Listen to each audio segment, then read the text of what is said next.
What's up, everybody? Matt Taylor here again, coming to you from the shop. I'm a 5th grade teacher at Southwest Lawrence Elementary School in Rents, Georgia, and I've been traveling around my shop, if you will, not anywhere from home, but right here in my shop from home, and teach you about various 5th grade skills that are specific to math and science. I've done some experiments along the way with my son Everett. It's very simple home things that you can do with different things from your kitchen that represent physical and chemical changes, as well as some other components as well. But more specifically, I'm highlighting almost every 5th grade math standard that I can cover in the state of Georgia. Now, through my college career, I went and worked at a bank for 2 years. And so finance is a big part of me and who I am growing up and learning math.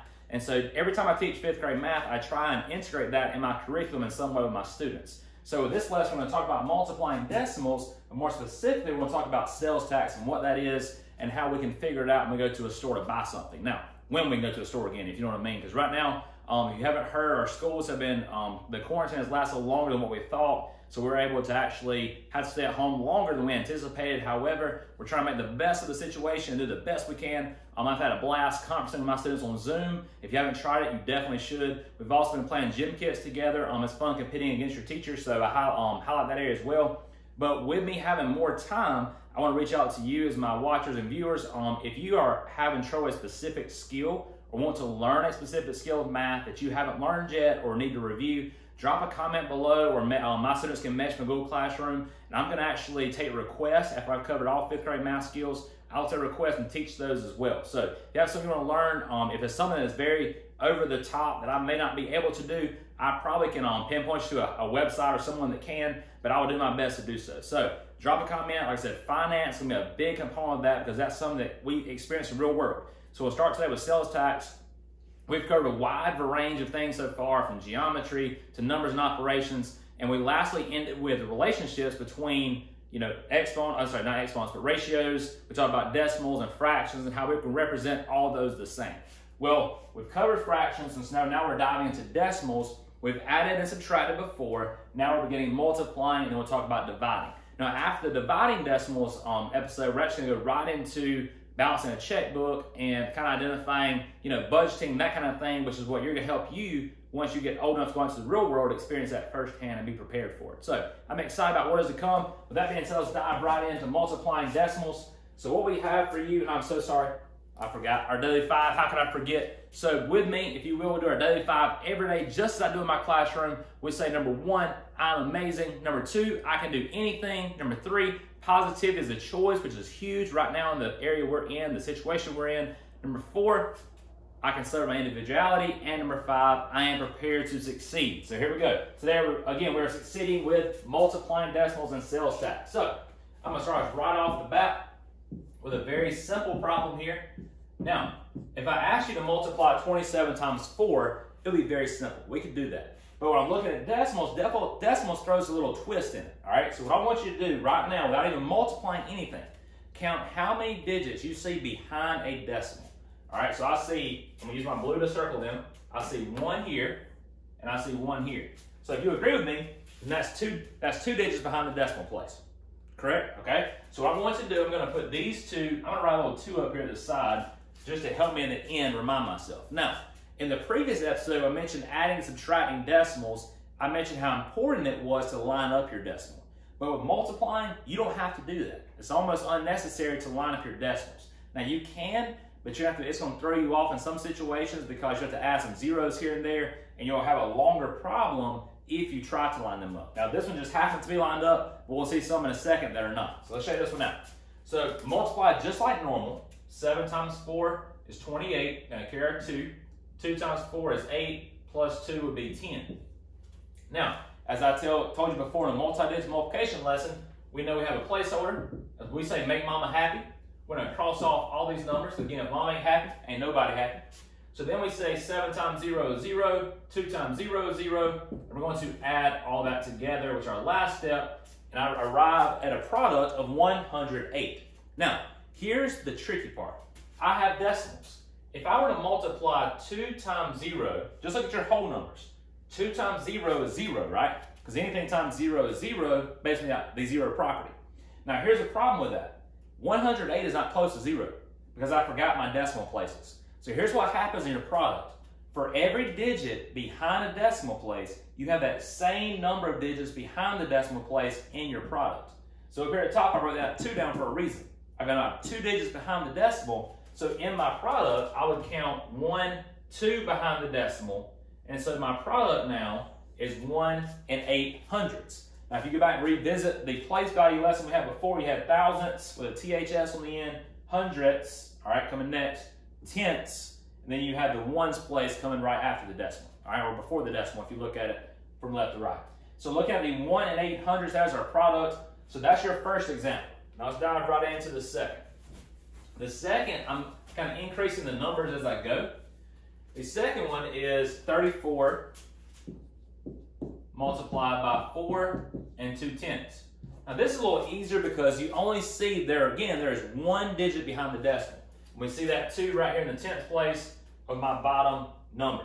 Now let's put now again, you count how many digits are behind the decimal. We see there's 1 right here. So I'm going to put a 1 to the side just for now. So again, multiply it normal. 4 times 2 is 8. 3 times 2 is 6. Make sure you put that placeholder. Again, if mom ain't happy, ain't nobody happy. But look again, this is why you put that placeholder. When you move from the 1s, you move to the 10s column. So remember, I'm basically multiplying 4 times 40, not 4 times 4. All right, so 4 times 4 will be 16. Carry my 1. 3 times 4 is 12. Plus 1 is 13. Again, make sure you align them by place value. Excuse my speech. By place value, so 8 plus 0 is 8. 6 plus 6 is 12. Carry my 1. We have 4 and we have 1. Now again, 1,428. Look at your whole numbers only. 34 times 4. All right, 34 times 4. If you estimate, 30 times 4 is 120. 120 is nowhere close to 1,428. Here's our mistake we made. Remember, you've got to count that digit behind the decimal. How many do we have? Just 1. So in your answer, your product, count 1 digit behind the decimal, and there's your decimal place right there. So your correct product now becomes 142 8/10. Remember that decimal point says and. So 142 8/10. Remember that. All right, let's move right along. So now we're going to our third problem. Now our third problem, I'm throwing in some sales tax. So anytime you buy something, unless you are off Amazon or somewhere like that, some kind of vendors may not charge you sales tax. Depends on how they're organized and where they're located. But most importantly, most businesses, everywhere you go, will charge you sales tax of some kind. In Georgia, it's 8%. So every time we give an example, when you go to the dollar store, if you buy an item for $1, you're going to pay 8 cents added to that dollar for that item. So it actually wouldn't be $1, it'd be $1.08. Now, that's important to remember because some of you, all right, like Xbox, PlayStation, PS4, Xbox One, whatever, when you save up all that money to buy it, kids, and your parents say, all right, you need $400, all right, you don't need $400, you need $400 plus sales tax. All right, when you go buy a vehicle, sales tax is a chunk of money for that vehicle. Think about that. So now you're not only multiplying $400 for an Xbox or PlayStation or PS4, you're now multiplying, 30,000 times 8%, which can get very, very, very huge. Now let's look at why that's true. Now in a previous lesson, we look at 8% sales tax. I think I have some relatives live in Nashville, and I think Nashville sales tax is actually 9 or 10%. So we're blessed and fortunate to have 8% here in Georgia. Now, but there's a reason why that is true, and you can look it up online on articles and things, but ours is 8% here in our area, so if yours is different, you just multiply it by whatever your sales tax is where you are. Now, because it's 8%, in a previous lesson, I told you this symbol right here, the percentage symbol, is basically a division symbol, right? If you turn it sideways a little bit, it's a division symbol.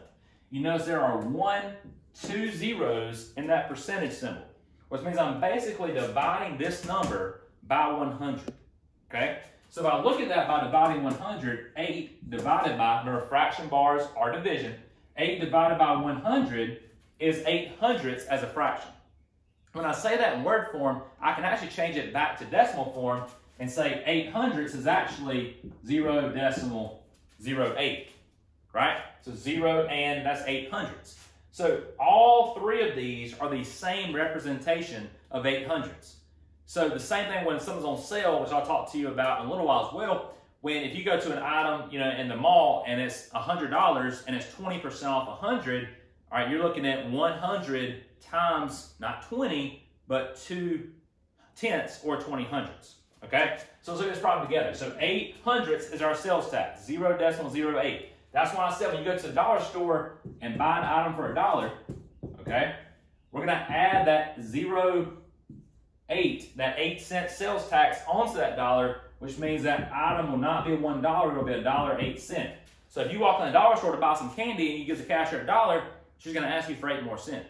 All right, unless you have a very nice person behind you, in front of you, or the cashier's nice, they may give you that 8 cents to pay for it, but you cannot buy that for $1 because you still owe the sales tax on that item. So let's look at it together. So here we go. So that being said, let's talk about our first problem. So we're going to a gas station. We get us a snack. Well, that snack costs $4.50. All right, we go to the cash register. We lay our 2 items up on the counter, maybe 3, depends on what you get. And the cashier says, okay, well, for that $4.50, for every $1 that you spend, you have to spend that 8% sales tax on top of it, unless it's food.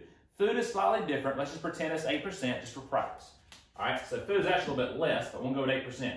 Now, instead of me multiplying by that 8% I wrote over here, look, I now have multiplied by 800s, because we learned earlier that 8% is the same as 800s. There's no difference. They're equivalent, or that word equivalent is one of the big vocabulary words you need to address as well. So here we go.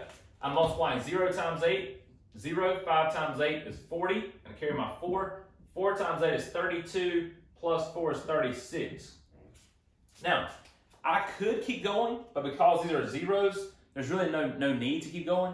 But if you remember, I told you before, you need to count how many digits are behind the decimal. Now, I counted 1, 2, 3, 4. That's 4 digits behind the decimal, because here's why that's going to make sense at the end. 3,600. Who wants to pay $3,600 of sales tax on $4.50? Tell you, nobody. So that's your job to know there's 4 digits behind the decimal. We need to count 1, 2, 3, 4, and now our decimal comes in front of the 3. Remember, any of these zeros you have on the end of a decimal can drop off because they have really no value. They're holding place, but they won't change the value if I remove them. Okay, so just drop them off. I'm left with 36 hundredths, which is written as 36 hundredths, or you also could look at it as 36 cents, right? So for that $4.50 you're going to spend, you've got to add, all right, this additional 36 cents on top of it. Remember, when you're adding, it's important to line up those decimals. So 0 plus 6 is 6. 5 plus 3 is 8. Bring that decimal straight down. 4 plus 0 is 4. All right, so you're now, instead of paying $4.50, the cashier will say you owe $4.86. So that's important to remember. So make sure every time you buy an item, you need to calculate in the sales tax for that item when you go to pay for it. So let's move on to our last problem before I talk about things that are on sale. I mentioned earlier about the PlayStation or PS4 and Xbox and all that good stuff, and about how much some of them cost that I've seen when they first come out. So let's look at an item that costs $400. All right, times that 8% sales tax. So some of you, I got your brains turning earlier when I said you got to pay sales tax on top of that $400. You wonder how much is that. Let's look at it and find out. So again, 8% is the same as 800ths, or 8 cents for every dollar you spend. So if you spend 400, all right, you got to multiply it by 8%. So 0 times 8 is 0. 0 times 8 is 0. 4 times 8 is 32. Now, this problem alone, look how many zeros or how many digits are behind the decimal. You only see, get my blue back out again, you only see 1, 2. That's it. So my decimal belongs 1, 2 places behind the decimal. Well, this time, I'm not adding just 36 cents, I'm adding $32. So now instead of that item being $400, I'm having to add $32 to that 400, which makes my new total become $432. Now, you wonder, why do we pay sales tax? Sales tax is extremely important because it does a lot of things for our community and for our county and for our state of Georgia. So it's important you pay sales tax because, think about it, helps paving roads, schools, all kinds of different things that depend on our sales tax. So it's important we pay it. So when you pay it, don't feel upset about it because it actually benefits you in a lot of different ways. Now, but instead of paying that $400 for the Xbox or PlayStation or PS4 or whatever you buy, you're paying $432, not $400. So next time you save up for something, make sure you include that sales tax for that item. Now, I mentioned about the car. Just for a second, let's look at that. Imagine if a car, we'll say, costs $32,000. $0. All right, let's look at that 0 and 8/100ths or 8% sales tax. Let's multiply this and see what we get. 0 times 8 is 0, 0 times 8 is 0, 0 times 8 is 0, 2 times 8 is 16, carry my 1, 3 times 8 is 24, plus 1 is 25. Now, look at your digits behind the decimal again. I see 1, 2 here, have none on top. So I only have 2 digits behind the decimal. 1, 2. Look at the sales tax on a car. $2,560. So when you look at a car and say, oh, I can afford a $32,000 car. Well, okay, but can you afford the payments on a $34,560 car? That's what you got to think about. So see, when you calculate in buying something huge that costs a lot of money, think about a house, right? So as you spend a lot more money, the sales tax adds up higher and higher. Now again, that $2,560 goes to a lot of other things. You think about that too, but can you afford it, right? That's what you got to think about.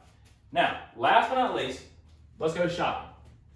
So we're at the mall. We see this amazing pair of shoes, some fresh, I don't know, Katie's, or if you like Nike, if you see Under Armour shoes or Adidas or something that you just love and have to have.